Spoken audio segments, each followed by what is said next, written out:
Shalom saudara-saudaraku yang kekasih dalam Tuhan Yesus.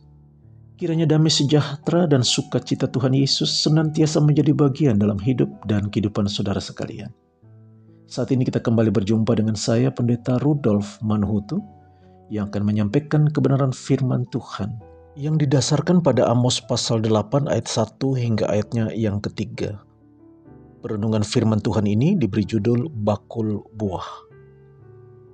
Saudara-saudara yang kekasih dalam Tuhan Yesus, pemberian sebakul buah biasanya bermakna baik. Tidak jarang dalam perkunjungan kepada jemaat yang sakit, baik di rumah maupun di rumah-rumah sakit, kepadanya diberikan sebakul buah segar dan diiringi doa supaya ia segera sembuh. Tapi ini kali sebakul buah bagi bangsa Israel ternyata berkonotasi lain. Ini adalah penglihatan Amos yang keempat. Penglihatan ini terjadi setelah Amos diusir bangsa Israel. Padahal Tuhan mengutus Amos untuk menyampaikan maksud Tuhan kepada mereka. Menolak utusan Tuhan tentu sama dengan menolak Tuhan. Bukan hanya ditolak, Amos malah diusir dari tanah Israel.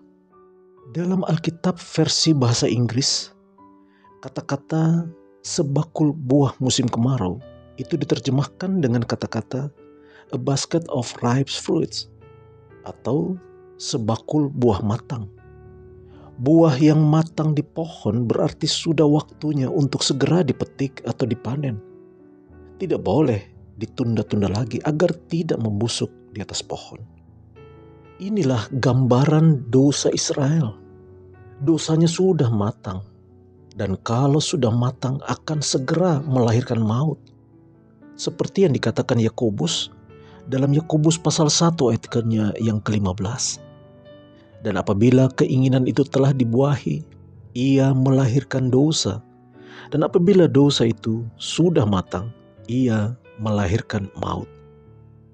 Dengan ditolaknya Amos, sama saja umat Tuhan menolak Tuhan. Dan karena itu, Tuhan berfirman dalam Amos 8 ayatnya yang kedua, kesudahan telah datang bagi umatku Israel.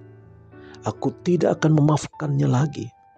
Nyanyian-nyanyian di tempat suci akan menjadi ratapan pada hari itu. Saudara-saudaraku, waktu kita sangat amat terbatas untuk hidup dalam dunia ini. Jika kita salah mengambil jalan hidup, Tuhan yang Maha Baik akan menggunakan apa saja untuk mengembalikan kita ke jalan yang benar. Dan kalau itu yang terjadi, janganlah keraskan hati kita. Jangan tolak hamba-hamba Tuhan yang diutus oleh Tuhan untuk membawakan kita kembali kepada jalan yang benar. Mengapa demikian? Sekali lagi karena waktu kita sangat terbatas. Kita tidak pernah tahu sampai kapan kita hidup. Tapi yang pasti, sesingkat-singkatnya hidup ini, buatlah agar bermakna bagi kemuliaan Tuhan. Janganlah menolak hamba-hamba yang Tuhan utus untuk menghantarkan kita kepada jalan yang benar. Apalagi jangan coba-coba menolak firman Tuhan itu sendiri. Karena itu adalah wujud kasih Tuhan yang ingin menyelamatkan kita. Tuhan Yesus pernah berfirman dalam Injil Yohanes pasal 12 ayatnya yang ke-48. Barang siapa menolak aku dan tidak menerima perkataanku, ia sudah ada hakimnya, yaitu firman yang telah kukatakan. Itulah yang akan menjadi hakimnya pada akhir zaman.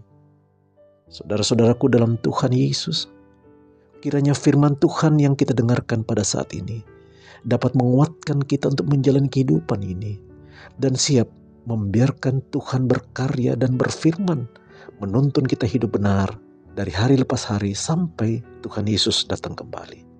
Terpujilah Kristus. Amin.